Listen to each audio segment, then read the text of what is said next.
Welcome, my friends, to the Sage of Quay Radio Hour, your home for free and critical thinking, and I'm your host, Mike Williams. Tonight, returning to the show is Jordan Maxwell. For more than 50 years, Jordan continues as the preeminent researcher and independent scholar in the field of occult and religious philosophy. He served for 3.5 years as the religion editor of Truth Seeker magazine, America's oldest free thought journal, which was established in 1873. His work exploring the hidden foundations of Western religions and secret societies has captivated the attention of critical thinkers from around the world. His work on the subject of secret societies and their symbols has fascinated his worldwide audience for decades. This show is part one of a two-part interview, and for this discussion, Jordan will talk to us about two brand new DVDs he has just released. The first is Revealing Ancient Mysteries, where Jordan puts to rest one of the great central mysteries of Christianity and sheds light on its beginnings and current-day incarnation. The second DVD is Cosmocrats, where after 50 years of extensive research, Jordan reveals the world's most powerful secret society and the symbol they use to control the world. Jordan's website is jordanmaxwell.com, and a highly recommended section of his website is Jordan's Research Society, where for $30 you receive a lifetime subscription giving you access to a plethora of Jordan's private research documents. And so without further ado, here's Jordan Maxwell. Jordan, welcome back to the show. And you had mentioned to me that you have two videos out. One is Cosmocrats, is that right?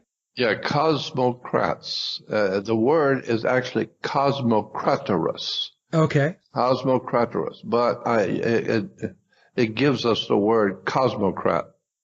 It's a Greek word because, and the first time we see that, or the first time I saw it, is in the Bible, in the New Testament, when the Apostle Paul, writing in the book of Ephesians 6:12, says this. It's a very famous scripture. You've heard it, I know. He said, "For we wrestle not against flesh and blood, but against principalities, against powers, and against the world rulers of this darkness, against spiritual wickedness in high places." When we read this one term, against the world rulers of darkness, that caught my attention. And world rulers is cosmo, like cosmonauts. Yes. Cosmos means world. Rulers is crats, like Democrats and plutocrats. So cosmos is world, and crats is rulers. So cosmocrats is world rulers. And when in the Bible, in Ephesians 6:12, when the Apostle Paul is talking about we are wrestling not against flesh and blood, but against the world rulers of darkness. I'm thinking, wait a minute, that's very interesting comment. World rulers of darkness? Implying, obviously, that the darkness, the evil that's going on in this world, all of the lies and bloodshed and the violence, the darkness of the human race is being ruled over by some people who know better, who know what they're doing, and purposely causing this kind of chaos in the human societies around the world. They're purposely pushing drug addiction, alcoholism, the violence and wars, etc. And so the scripture is right. We have a war against the world rulers of darkness. Well, as I said, the Greek word for rulers of darkness, if you look it up in the reference books, is cosmocratorus or cosmocrats. And so I did a long time ago, I was going to say I've done a video on that subject, but I should preface it by saying back in 1967, which is 56 years ago, time passes when you get old, but back in 1967, I was in a library in Los Angeles, in Glendale, and I was researching the secret societies of Nazism and communism and fascism. I was fascinated with all the isms and their connection behind the scenes. Communists and Nazis were both connected together, both receiving money from the same people. And that's a whole story in itself. And so anyway, I kept coming across a certain terms and a particular symbol that the Soviet Union was using on their national coat of arms. We also have a national coat of arms. We call it a national seal, but in point of fact, it's a coat of arms. And that national coat of arms for the U.S. is on the back of a $1 bill, the eagle. That whole little picture of the eagle with the stars above it. Right. That's called a national coat of arms, our official seal. And so, the Soviet Union, the first communist nation in the world, had an official seal. And so I was looking up communism and Soviet Union, and there was a picture of the seal of the Soviet Union, and then their flag, beneath it, the flag. And there was just a little tiny article of a few sentences about each picture. And on the coat of arms, it just said, as you will see, the picture of the coat of arms, and then it explained what that symbol that was representing the Soviet Union meant.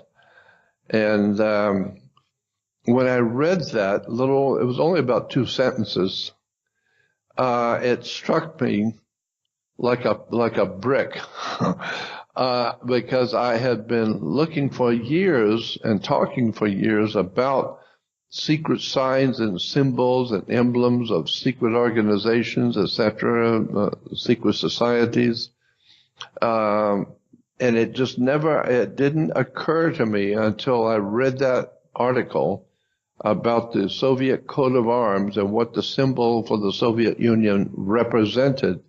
It finally hit me that I had stumbled upon something of profound importance. In my gut, I know that this means something dark, because I've seen it before. Adolf Hitler used the same symbol and the same words. The Babylonians, Sumerians, the British, the Germans, the French, around all over the world, and Egypt, quite literally around the earth. The national coats, the national nations and peoples have used this symbol and the same words. The police department, the educational institutions, the governments and the state governments in the U.S., there's virtually nowhere that this symbol that's on the Soviet national coat of arms is virtually nowhere you can look that you don't see it in Nazism, not only communism, but in Nazism and fascism, in America, in Canada, in colleges, universities, police departments, airlines, schools. My God, it is everywhere. And everywhere it appears, it always looks like is that company or that corporation's logo. No, it's the same identical logo everywhere on the earth. And the explanation for each time it appears is always the same. So immediately it's what you call pattern recognition. I began to suspect, wait a minute, something is popping up all over the world, that same symbol, that same explanation for that symbol. There's got to be something going on here far bigger than anyone has ever even suspected. And so that was in 1967. And since 1967, I have been researching and studying that one symbol along with all the other stuff I talk about. But that one symbol and that one concept that all nations, races, peoples, and governments and institutions around the earth use that same identical symbol with that same explanation. And then I find that presidents of the United States, every single one up until Trump has never used it. But every single president that I've been alive for in the past 76 years has used that same symbol, same words, same terms. And so the bottom line on all of this is quite simply this. There's something bigger going on the earth than Nazism or communism or fascism. Something very, very evil, something very powerful has been going on for thousands of years, where kings and rulers and nations have been using a particular symbol, and it always represents and is explained the same way. So that tells me that the world that I live in is far more evil and far more corrupt and far too far gone than just to get rid of one politician and put a different one in. No, there's something going on the earth that can be traced back thousands and thousands of years ago. So something is going on the earth today that the human race, the whole family of humans on the earth, do not see. And I'm thinking, that sounds like biblical stuff about how we read in the Bible how Satan is the god of this world, and the whole world lies in the power of the wicked one, and things like that are said in Scripture. And then I'm thinking, my God, that's true. Because if you can show one symbol, one idea, one philosophy that all nations accept, that all governments use, all institutions made by man use the same symbol, words, terms, and concept, then I figured, then it occurred to me, wait a minute, if that's the case, and this is demonic, and this is depravity and demonic, and it's all over the earth, let's go back and see where this stuff really came from. Far back, what did it mean 10,000 years ago, and what does it actually mean today? And then you find out it's the same. The same symbol appeared in the ancient world and the prehistoric world and the Middle Ages during the time of the Renaissance. Today, all over the earth, as I said, in all man-made institutions, universities, colleges, schools, police departments, government agencies, banks. My God, pick a subject or pick an industry on the earth, and it's filled with it, and especially Hollywood and motion pictures and television. It's right in your face.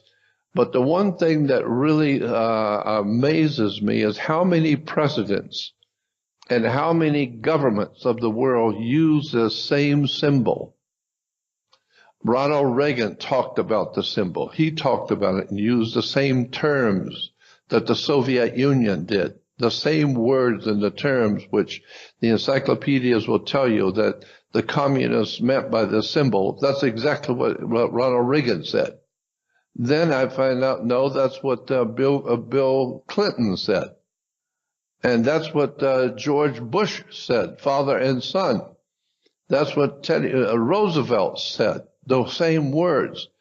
So I'm totally convinced that what we are facing as Americans, the only people who have actually understood beginnings of what freedom of the human race is, has nothing to do with politics, has nothing to do with America. It has to do with the freedom of the human race on the earth, which brings into question, who are we?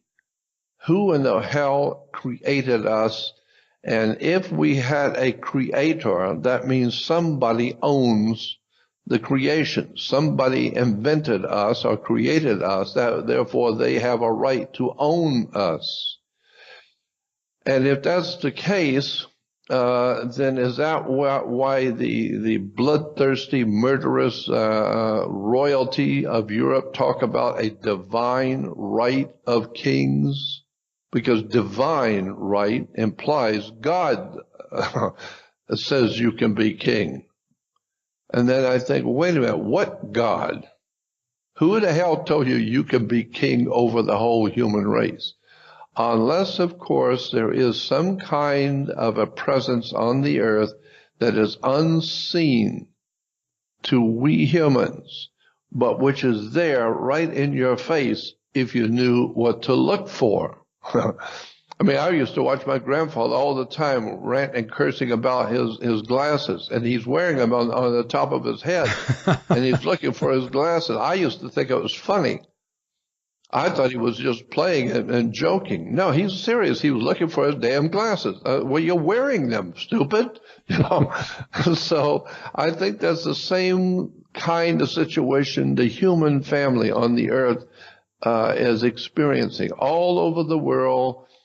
Spiritually minded, intelligent, intelligent people realize there's something bad about the earth. Something bad is causing humans to die, drug overdoses, wars, violence, bloodshed, rape. Something bad is a part of us. It's hardwired, I would say, into the human family.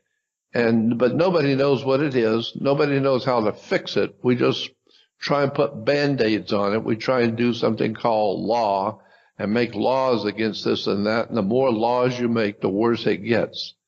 Because you're not going to stop humans from being human. And they're going to be out killing and raping and lying and causing wars, etc. And so I finally have nailed it down, and I think I have made a fairly good case for for what I see. I've tried to make it very simple. It's about an hour and a half, 90-minute video in which I am attempting to show something that virtually no one has ever seen before. A dark presence on the earth that involves itself in everything human. All of our symbols that we use in, as I said, in schools and colleges and banks, insurance companies, commerce, education, the symbol is everywhere. And it all boils down to what today Christians and researchers are referring to as Luciferianism. First of all, that's a very big subject. I've already gone through this subject some 50 years ago. Lucifer is actually Jesus in the Bible. Right. Jesus is referred to as Lucifer in the book of Revelation 22:16. So when you talk about Lucifer, well, you better go back and find out first that in the Bible, Lucifer is Jesus. Satan is called a devil, but Lucifer is Jesus. And so, and the mere fact that you've got something called a devil is simply putting a D, the letter D, in front of the word evil, becomes devil. We get the word God by taking an O out of the word good and becomes God. God is good, the devil is evil. Then you see how the words have been used to manipulate the spiritual and intellectual thinking of the human race. And so as far as I'm concerned, no matter how much we change, no matter how smart we think we are, we're still buying into the same old bullshit that was given to the human race some 7,000 years ago on the plains of Shinar, going back to Babylonia, Sumeria, Phoenicia, Cana, Egypt. And then when you get into my favorite subject, which I love, this is all just academic stuff I felt is important to talk about to people. to let them understand how much they've been hoodwinked and lied to. But my most favorite subject, of which I feel that I'm here for, is theology and religion. I love the subject of religion, God, and the theological concepts around the world, where they come from, etc. And even in Christianity, Judaism, and Islam is the same symbol.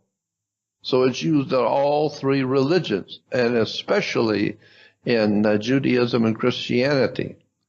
You can find it also, if you know what you're looking for, in Islam, but it's in your face in Christianity.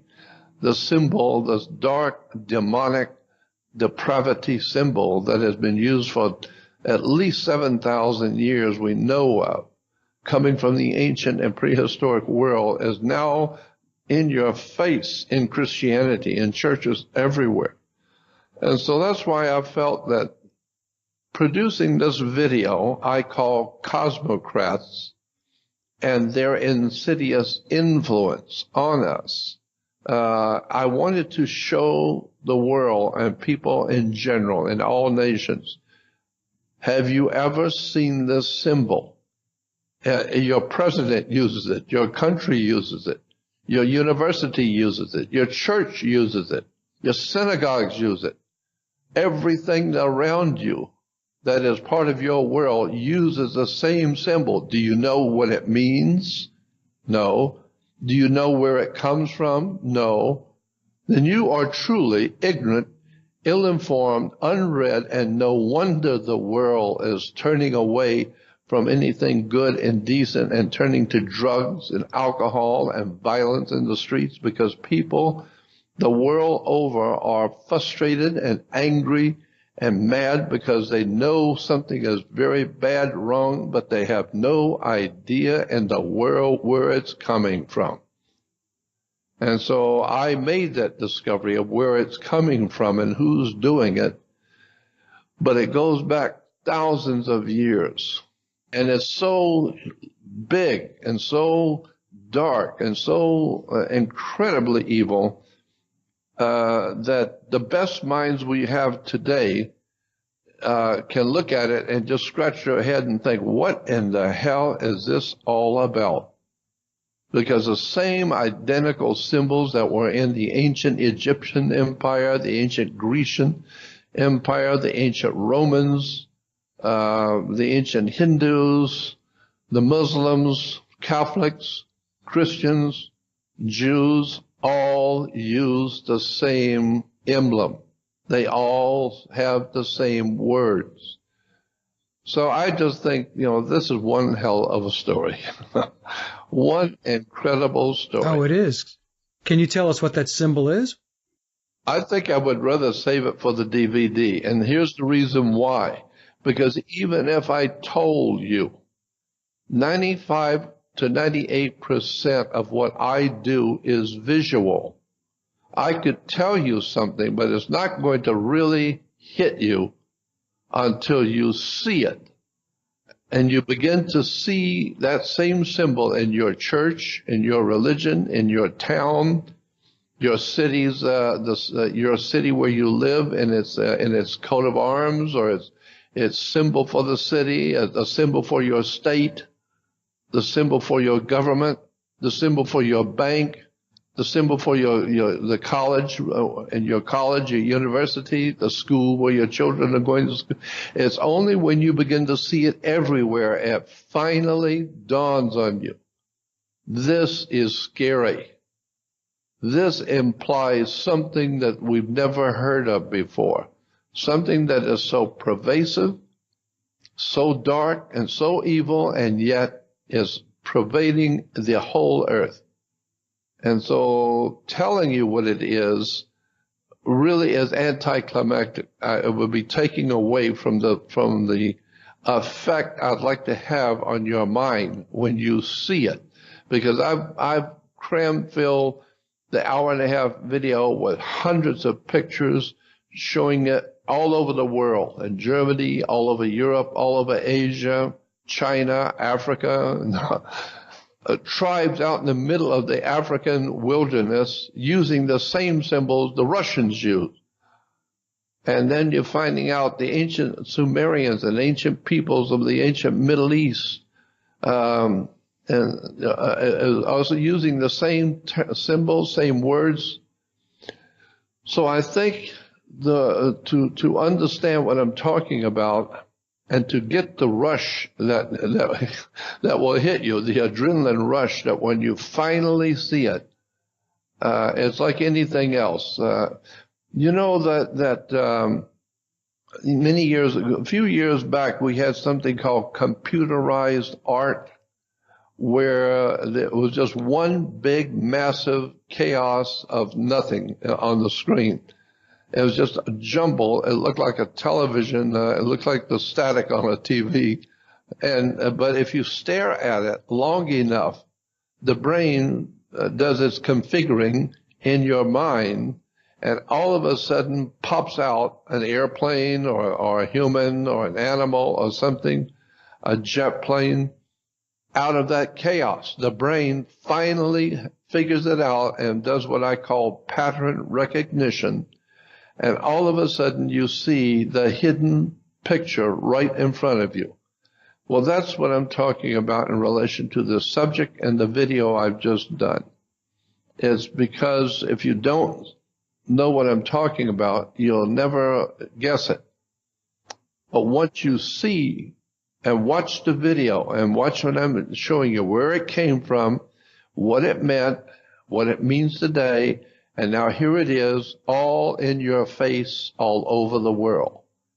And it implies, the implication of my video is that the whole entire world has bought into something that is so clever, so profoundly otherworldly brilliant and clever that no one saw it.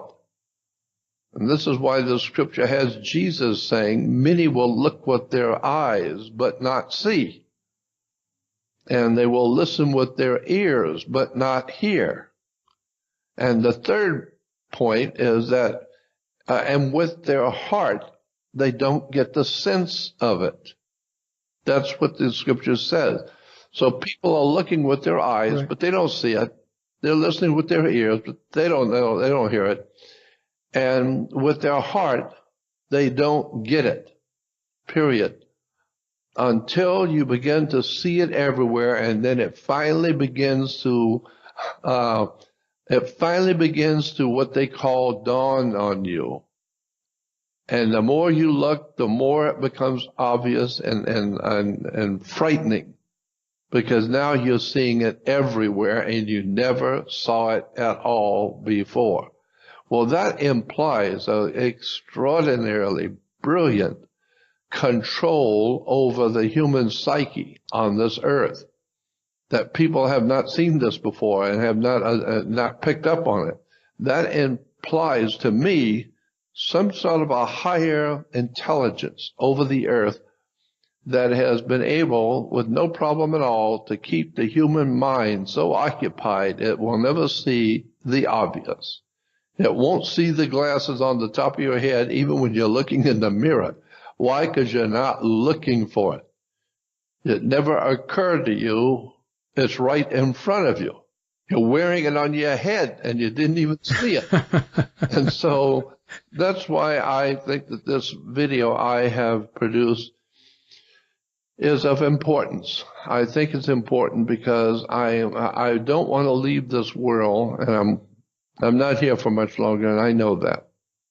But I don't want to leave this world until I have sufficiently got people to see something the human family has never seen before. And you know, then at least I can leave this world knowing that I've done something. Like Nikola Tesla, who lit the world, who gave us alternating current, which lights our world. Nikola Tesla gave us radio, not Marconi. Marconi was a thief and stole the paperwork on how to create a radio. Marconi did not invent radio. He was a thief. and stole because he went to Nikola Tesla and asked for a job, and Tesla was good enough to give Marconi a job. And what did Marconi do? He quietly slipped into the boss's office, read his documents, and then wrote and copied Nikola Tesla's idea for a radio, and then went out and got a patent on it. And today, ignorant people all over the world say, oh, the father of radio is Marconi. No, Marconi never did a thing. He stole from the man who helped him. And so I'm saying this is what I want to do. This is what's important to me.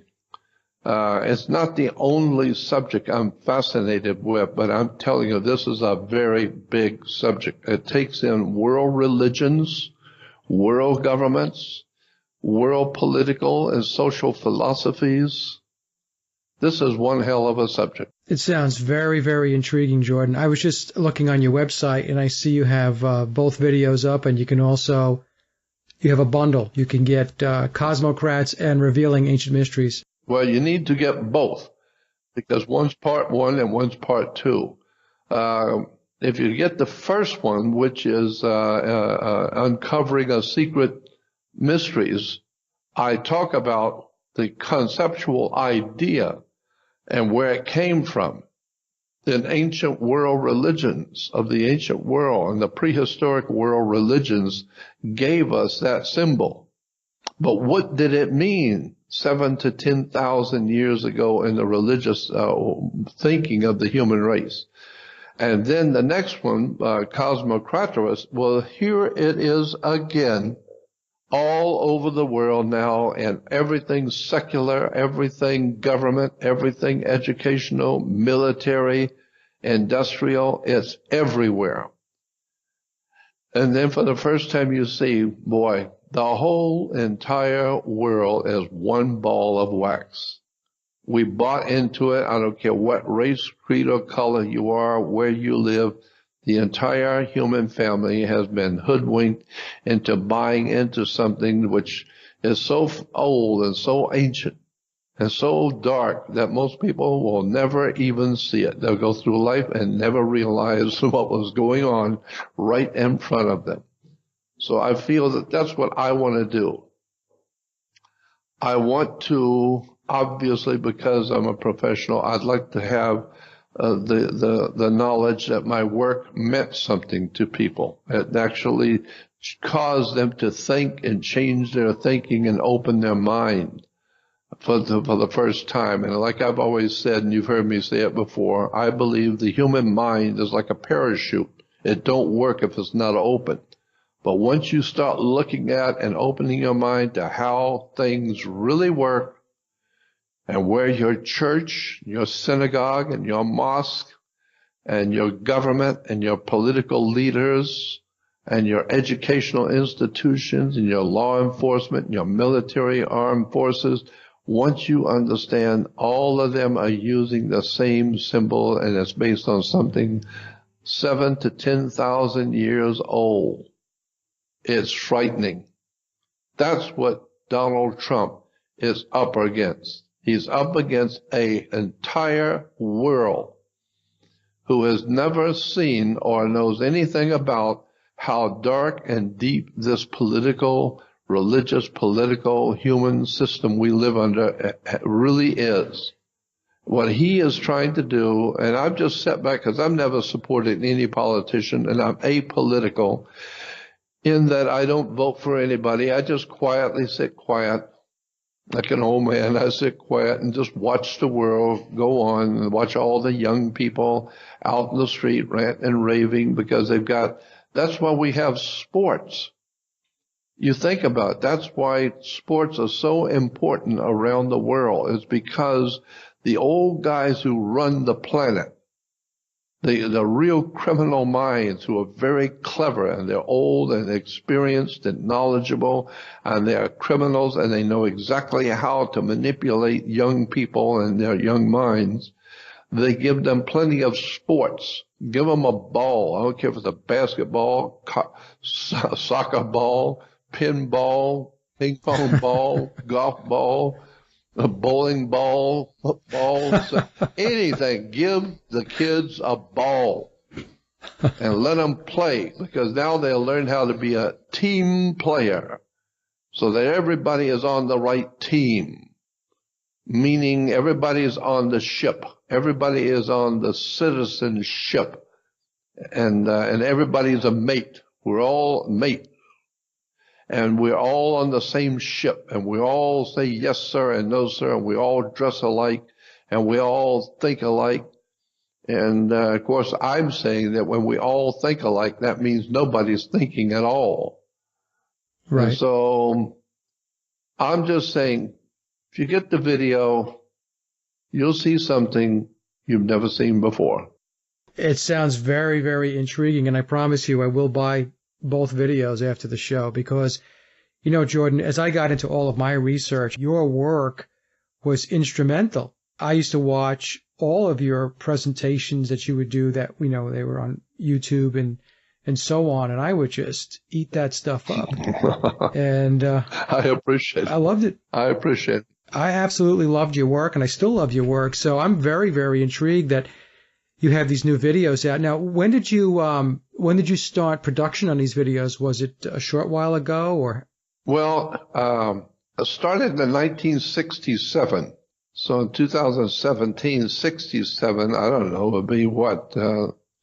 50 years. 50 years. And so I started 50 years ago.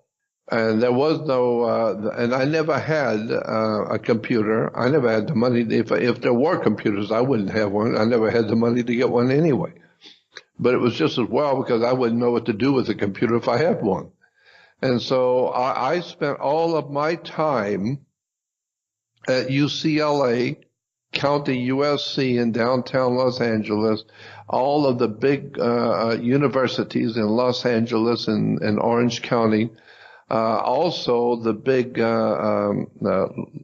Christian libraries, research centers, the philosophical research depositories, all kinds of libraries, reading and studying and photocopying documents and cross-referencing the documents I'm finding. And so I just spent all of my life in universities looking at all the old ancient books, ancient records, and I knew I was onto something. I just didn't know what, where it's going to go, but I know I've got something big, and the more I looked at it, the bigger it got. Well, today, of course, with the coming of computers, back in 1993, 94, when I was introduced to the world of computers, happily, some nice young guys came in and wanted to help me, so they bought me a computer. And then they sat down for over a couple of weeks daily and going through how a computer works, what it does, and how to use it. And so they, these young kids taught me what a computer can do. Well, then I had all these boxes. I used to keep everything in boxes. I had bank boxes galore, like any other mad scientist or some lunatic professor. I had boxes and boxes and boxes of documents and photocopies and pictures, and they were all itemized and categorized and alphabetized and all that. So I started scanning all of this in. I mean, I thought it was clever that you could scan pictures in and put it into folders, and so I started doing that. For hours on end every day. And so I finally, after a while, got pretty good at doing what I was doing. I don't understand computers, but I do understand what I'm doing and how to do it. And so so I realized with this, I'm now beginning to see how I could use this technology now to create videos and find a way to distribute videos and get a message out. And so that's what I've been doing for the last 30 years. I've been working with computers, putting, scanning thousands, and I do mean countless thousands. I've got almost 8,000 8,000 reference works written from all over the world that I have collected, almost 8,000 reference works and books on secret societies, fraternal orders, secret symbols, emblems, words, and terms, and how they're used. The whole dark world of the human mind to manipulate and exploit. I have all the reference works. I've saved them from all these years. And then I have also friends and fellow researchers and organizations, actual research societies that send me discs, 5, 6, 8 discs. Sometimes they'll send me a 4 terabyte filled with their research and give it to me as a gift, saying, Jordan, we've been following your work for years. We know that this is something you're dedicated to as knowledge. We have a 2 terabyte, that's 2,000 gigs of our research on these dark subjects you talk about, and we want to give it to you and see if it's of any value to you. Well, I've gotten so many, terabytes from research organizations around the world, and they will send me hundreds of research books that have been scanned in, so that I think I have probably everything that's ever been printed on these subjects that I am dealing with. I don't even know how many. I know at least 8,000, but I gave up trying to count. And so, anyone who would look at my work would know it's going to take you many years just to see what I have without going into it and reading it, without actually opening the files to go and see what is in there. It's going to take you years just to go through the countless thousands of files of pictures and documents and research materials that I've been collecting for, 30 years with computers. And so I look at all that I've done, and the bottom line on all of this is I have put together a gold mine. But in doing so, one small point, in doing so, I was not out making money. I was not out becoming wealthy and doing business and making money and buying homes and all that. I devoted my life to my work. And after a while, there was nothing I could do but do what I do. And I became so involved in my world of what I was doing that I was no longer concerned with my personal safety or my personal life. And because of that, I lost my family, I lost my home, I lost everything I owned. And then I come to find that people come in behind my back and steal from me, use me, misrepresent me. And then, of course, there are those who are really challenged by what I have found, and they want to use it for themselves to make a quick buck, or they want to steal it so they can have it themselves and be important. And so the bottom line is that at 76 years old today, I own nothing. I have nothing. I have no family, no home. I've been homeless for 30 years. I own and have nothing. I have accumulated only thousands of hours of documents and evidences for things which most people don't even know exist. But it has cost me terrible. It's cost me everything. I don't care at this point. I mean, people will have to call me and let me know that it's the end of the world, because in my world, it ended a long time ago. I just do what I do and hope for the best and keep going. And I feel that one day I will quietly leave this world, and I will have left a legacy of wisdom and knowledge and understanding that maybe, like Nikola Tesla, people will begin to appreciate 50 to 100 years after I'm gone. You will be surprised what I have accumulated in my life. I have right now 3 external hard drives, which are 4 terabytes apiece. That's 12 terabytes. A terabyte is 1,000 gigs. So I have 12,000 gigs of research documents, papers, pictures, research papers, government documents, and it's all categorized, it's all alphabetized, and anyone getting it after I leave this world will find it very easy to look up anything on any subject, period, that's ever been on the earth, and all the pictures and documents are there on all the subjects. So if nothing else, I've done that, and I will leave it to the world when I leave here. But I do want people to realize how much they don't know. And I've been saying that for years.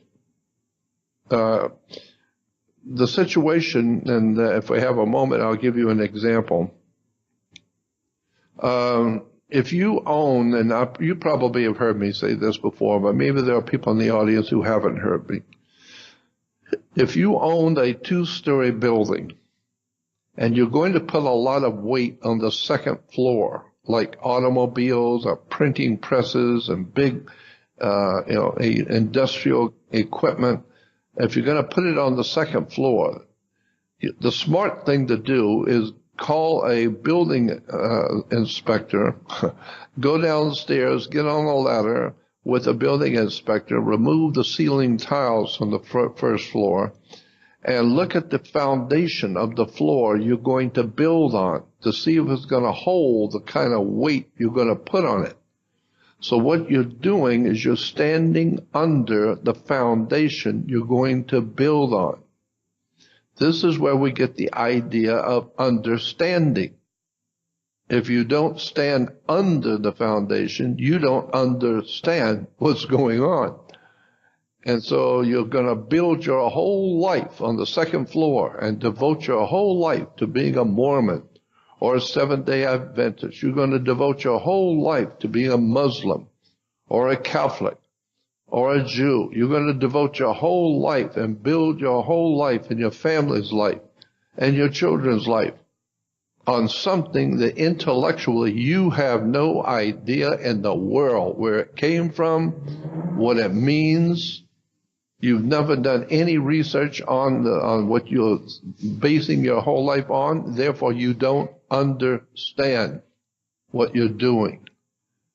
And the scripture talks about that when Jesus says, "Forgive them, Father, for they know not what they do." And that's why the human race is today on alcohol and drugs and violence and wars, because the human family are feeling the effects of a spiritual void that the human family is now experiencing. We have no knowledge. We have no power. We don't have any ability to do anything. We can't cause anything to happen. We can just sit around and commiserate with each other, but there's nothing you can do. Nothing you can do. You can only, if you're smart enough, you can begin to see some of the problems, but you can't do anything about it.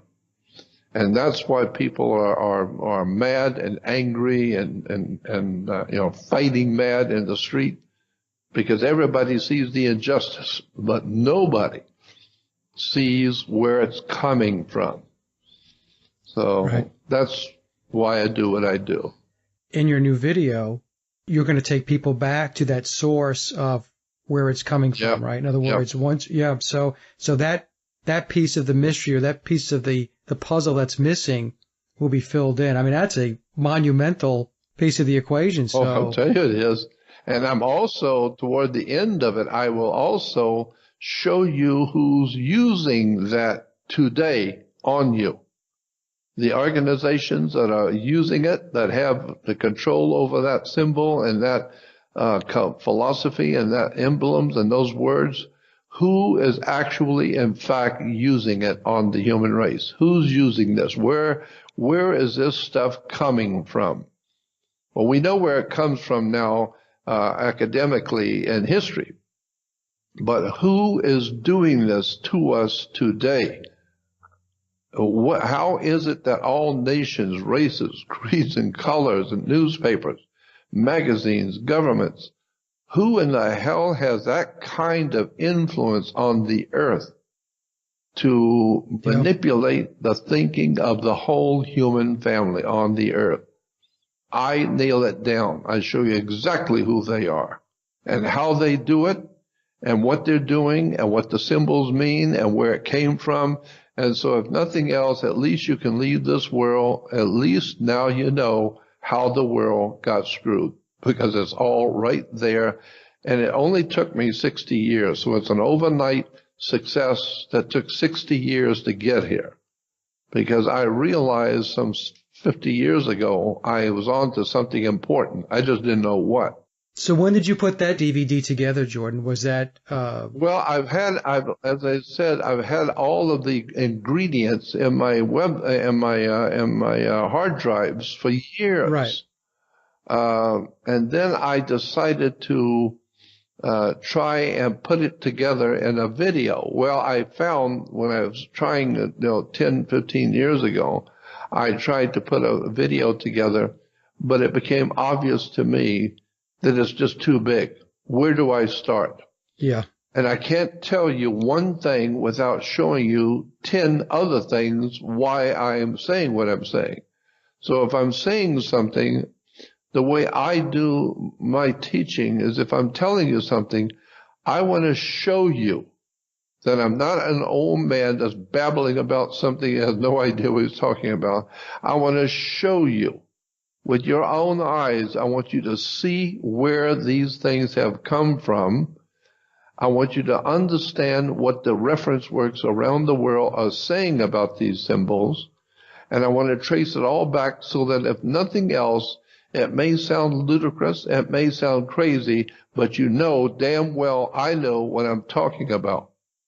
And so that's why I do it the way I do. I'm not just going to say something and give you a picture of a symbol. No, I take the first hour or so just tracing it back to where it came from, what it meant 7,000 years ago, what it meant to the Greeks, what it meant to the Romans 2,500 years ago, what it meant to Europe, to the British Empire, what that same symbol and everything meant to the Nazis, to the communists, what it means in America, to the secret societies that own America and the people who are running this country, what that symbol comes from, and how they're connected to European societies, which is directly connected to the Roman Empire. No. So it's one hell of a job trying to lay it all out in such a way in an hour or so in a video. But I think I've done a good enough job that at least you get the point. And I have always felt that in my videos, I am not so deceived as to thinking I'm going to lay the whole truth out. What I want to do with my videos is at least present enough information about something you've never heard before, which will catch the attention of the world of mankind, so that around the world, people who are intelligent and want to know the truth, I will have provided for them information to start with. Here's what it meant. Here's where you go to find out about it. Here's what it means today. And here's where you go to get the reference books on it. Now go look for yourself, and now you will find I was right. There's something big going on here, and now for the first time, you're seeing who's doing it to you and how they're doing it. That's why I think this work is so important. It's important to me because it's like my child. I've been working with him for 50 years. And so it's very close to my heart, my work is. And so I did the best I could. It's fascinating, absolutely fascinating, Jordan. And how long have the videos been out? It's only been out about a week. Okay. And we had some problems at the very first. Obviously, you always have problems at the very first of anything. Yeah. So we had some problems with the fulfillment house. You know, they need this, they need that. They have to have the artwork, and the artwork wasn't what they wanted. And they needed this, they needed that. And so we went back and forth with the big fulfillment house that's going to do fulfillment. We could do it. I mean, my friend and I, who helped me put it together, we could do our own fulfillment, send the orders out. But I know my gut feeling is once this subject is out there, a lot of people are going to want to get this thing. It may be crazy, it may be lunacy, it may have no basis in fact, but I know a lot of people are going to see this and think, wait a minute, there's something going on here. And a lot of people are going to want to get that video. And I want to make sure it's done right, it's distributed correctly, and that people get what they order. And so we've been working for over a month to 6 weeks with the fulfillment house to make damn sure they do it right. And believe me, that's a big problem today in America, getting a company to do things right. And it may cost you enormous, but they're not doing it right. And people will be contacting you and saying, well, I got this, but it was too late. It came, you said it come in a week and it came 6 weeks later. And it was broken when I got it, or it doesn't work, or it's not compatible with my player. So we had to make sure that everything was working perfectly, before we go out and start marketing the product. And so it looks pretty good now. And people who have gotten the video have contacted us and said it's sensational, never seen such a stuff like this. And we want to get more. We want to order more for our friends. So I thought to myself, see, that's what I knew was going to happen, is that when you introduce something of real value, people are going to pick up on it and it's going to spread. So make sure you've got a good company that's doing the reproduction and doing it right, and so that it looks as good as it can possibly look, and it gets to people on time, etc. And so all of that's just part of the business. And I don't take care of the business. I'm the talent. I put the thing together, and then I give it to my partner. And he's the genius with business and fulfillment. And so I just let him take care of the business part. And he's up all night long pulling his hair out, trying to make sure that, and it's continual. People will say, I ordered it last week. Where is it? And we get people saying, we ordered it 2 days ago. Where is it? Well, my God, you got to get the post office on these enough time to get it to you. And so, all of that considered, it's still an enjoyable work to be able to see people's eyes light up and to begin to hear around the world on radio shows people talking about something you've done. And it's very kind of rewarding professionally to see important people, people of real value, important names around the world commenting about my work and praising it publicly. That to me it's worth all the other trouble to have important people see my work and comment on it. And believe me, I've had that happen many times. And I could go into some stories about my experiences in my life, because I've said so often that I'm not the world's foremost authority on anything. I'm just an ordinary man pursuing extraordinary knowledge. But the one thing I do bring to the table, if anything at all, is I bring to the table the people that I have met in my life. I've been blessed, so to speak, with being able to be in the right place at the right time to meet extraordinary people. Astronauts, physicists, scientists, industrialists, very powerful people that I happen by chance, like a dope, happen to be in the right place at the right time and be able to meet them, sit down with them and talk to them. And then when I walk away, my head is spinning. I've just talked to one of the most powerful men in the world. Yeah. And he's asking me questions. And I can tell when I talk to him, this is an interesting point. I've talked to a lot of very powerful people, political leaders, astronauts, underworld figures, godfathers, mafiosi. I've talked to a lot of very impressive people in my life. And the one thing I've noticed about these kind of people, that have the political power and the might to do whatever they want, I've noticed that they show respect and listen. They show respect and they listen. And they come back with questions that shows me that their minds are working. Not just interesting little Mickey Mouse questions. No. They are listening. Unlike the people in the streets, which I talk to audiences, they hear me, but they're not listening. Right. But one thing powerful people do is if you catch their attention, they're listening. And the reason why is they want to know, what else do you know that I can use? Yeah, if you were smart enough to figure this out, I want to talk with you about some other things I'm involved in. Yeah, what else have you figured out? Yeah. Yeah. And so I've had that. I've had some very powerful people in the underworld say that to me.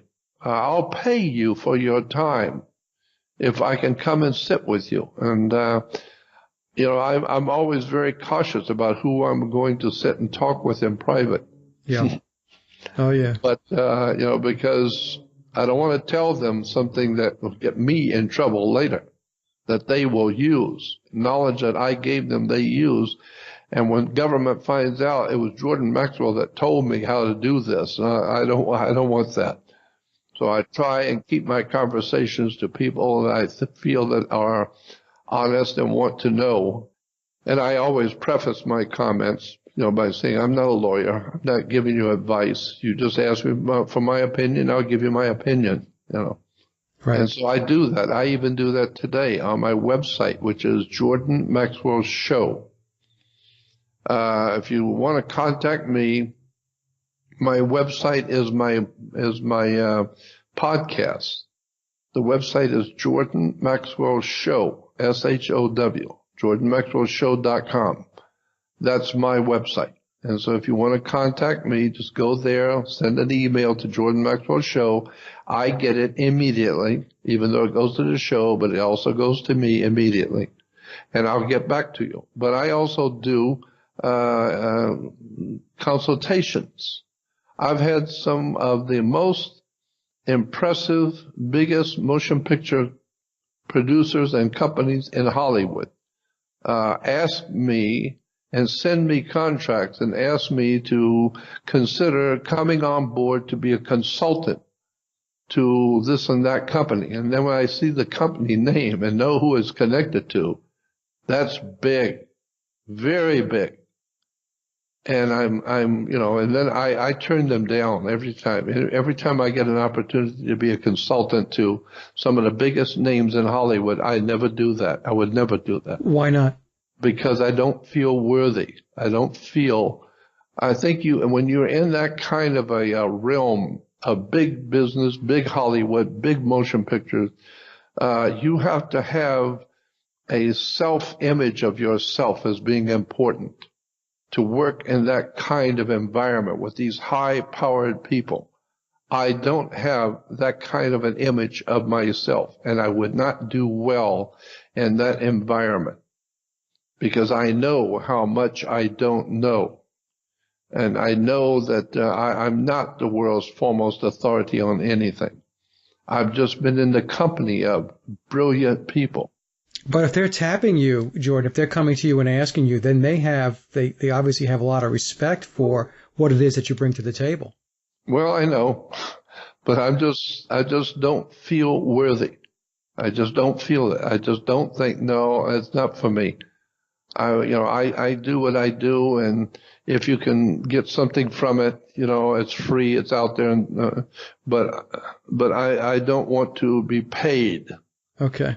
I don't want to be paid for anything because I don't feel worthy. I quite sincerely do not feel that I'm expert enough on anything to be paid as a consultant. But if you want to talk with me in private, as long as you understand, I'm just like you. I'm just an ordinary guy too. It's just that I've been places you haven't, and I know stuff you don't know. So if you want to talk to me in private, well, that's different. One-on-one, that's fine. But working for some of the biggest names in Hollywood, No, not me. No, that's not who I am. And but it also is very rewarding to at least can say, and I can show contracts that have been sent to me by the biggest names in Hollywood. And I've been on, of course, I've been on tons of television shows like History Channel and Discovery and TLC and ABC and NBC and CBS. I've been on many, many shows as an expert witness kind of thing. But that's a very iffy. I don't like promoting myself. I just do what I do, and if somebody can use it, that's fine. If they can't, I don't care. So anyway, that's the way I view myself, and that's the way I view my work. I'm just happy and delighted that people are hearing me and that I want to do what I love doing, and that is put out occult or hidden knowledge that people have never heard of before. So that maybe when I leave this world soon, my name will live on and people will refer to my work, years later, like we do today with Tesla and Albert Einstein and other people, that we use their work, we use what they've done, to build on the shoulders of other people who have done. Because what I do is what is called research. The word means to do again.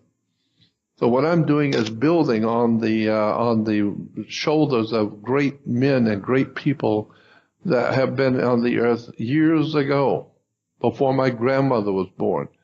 I'm going back to the 16th, 17th, 18th century AD, with the great minds and great people who did the work of exploring where things have come from. Then I read their books and put it together with other books and eventually do a video on it. I'm not the one who came up with all of this. I did the research to find it and then put it out for people to use. So I don't consider myself to be very smart. I'm not that clever. I'm just fascinated with wisdom and knowledge and what we don't know. And my God, that I could go for 5 lifetimes telling you things you've never heard of before. Nothing works the way you think it does. In this world, nothing works the way you think it does. Let me give you an example, if we have a few minutes. Sure, yes. A classic example of when I say nothing works the way you think it does, and I do mean nothing. Take, for instance, commerce, business. It doesn't work the way you think it does. For instance, if you were a painting contractor and I call you and I want you to paint my office, you come out because you're a licensed contractor from the state. You come out, you see the job, and you give me an estimate. We're talking commerce and business. This is the way it's done. Then if I agree to the price, you give me a price, say, of $100 to paint my room. And I agree to the price.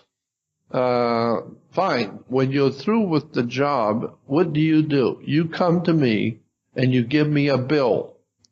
And the bill is $100. And on that bill, it explains what you did, what it cost you, whatever. And the bottom line is I owe you $100. I reach in my wallet and I pull out a $100 bill and I give it to you. You're happy. You got paid. I'm happy. I got what I wanted. And that's it. It's just business. No, you didn't get paid. I didn't pay you anything. You cannot pay a bill in America. Remember those words. You cannot pay a bill in America. You can discharge a debt, but you cannot pay a bill. So when you hear people saying, I've got to pay this bill, I got to pay that bill, well, actually, in point of fact, if you were educated, you would know you can't pay a bill. You can only discharge a debt. And what are you talking about? Well, if you give me a bill for $100, I turn around and give you a $100 bill. And you think you were paid. You weren't paid. You gave me a bill for $100. I gave you a $100 bill. A bill for Now, a bill? you owe me $100. It's called a $100 bill. Now, if you had given me a bill for $20, I would give you a $20 bill. Now, you owe me $20. If your bill was for $10, I give you a $10 bill. So when you give me a bill, I turn around in my wallet and give you a bill. It's a $100 bill? Yeah, I'll give you a $100 bill. Now, you owe me. I didn't pay you anything. I neutralized the debt. Yeah. Yeah. And so that's why we call it discharging a debt. Because when you walk across a carpet, you build up electricity, and when you touch a piece of metal, it's a discharge. So therefore, when you neutralize the debt, it's discharged. That's why when you're in the military and they let you go, you've been discharged. Because your body is a biological battery. Your body is biological and it's a battery. Therefore, you have energy, that the body creates energy. Unless, of course, you're my age, you don't have any energy. But the body is a biological battery. And that's why if you get in trouble, they're going to put you in a cell.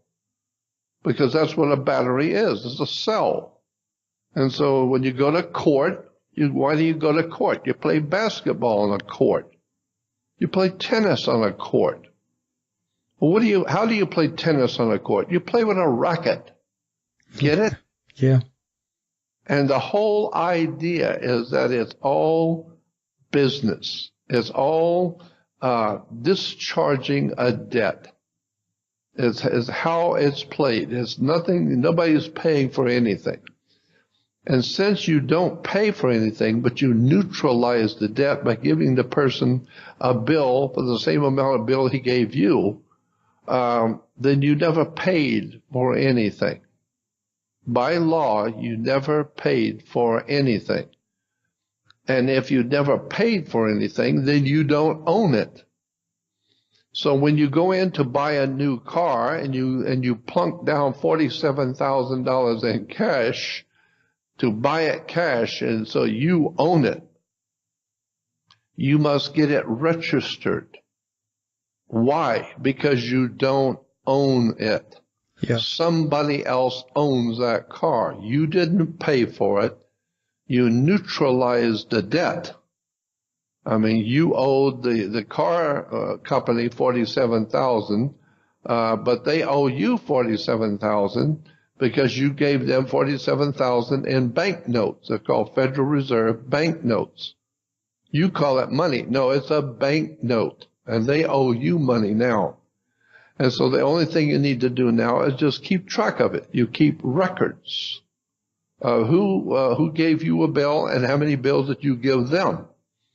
And so the bottom line at the end of your life and at the end of the year and April is who gave you a bill and how many bills did you give them to neutralize the debt.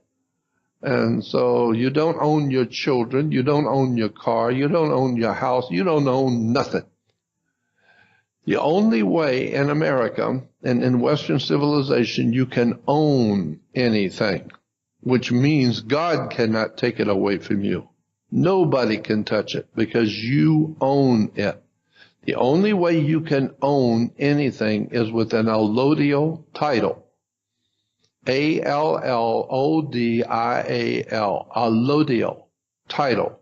So when you go in to buy a new car, I've done that before. I didn't buy the car. I never have money for gas, much less to buy a car. But I've gone in with wealthy friends who did buy a car cash. And I was there listening to the business. And he said, my friend said to the salesman, I want to buy this car allodial. And they said, oh, okay. And they went back and got some special paperwork. And it came out, and it said on the paperwork, allodial title. And so afterwards, I asked my friend, what's this, allodial title? He said, that means I own the car, period. Nobody can take it from me. Not the U.S. government, not the president, or Jesus. Nobody can touch this car. It's mine, period. Does that mean no registration, none of that stuff? No. Nothing. Okay. Nothing. No registration, no taxes on it, nothing. I own it. And so when you buy a car, the state owns the car. Why? Because you never paid for it. So you have to lease the car back from the owners. The state owns the car. And that concludes another Sage of Quay interview, and I hope you enjoyed the discussion as much as I did. Links to my guests' websites and social media are listed in the show notes below. And as always, I'd like to thank everyone for listening and visiting the blog. You can get to the blog by typing in sageofquayradio.blogspot.com or simply head over to our hub website at sageofquay.com. Also, if you get a moment, please visit laboroflovemusic.com to listen to my album, Leaving Dystopia. And remember, live in truth and always serve creation. It's really that simple. See everyone next week. Be safe, enjoy, and God bless.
Refuse to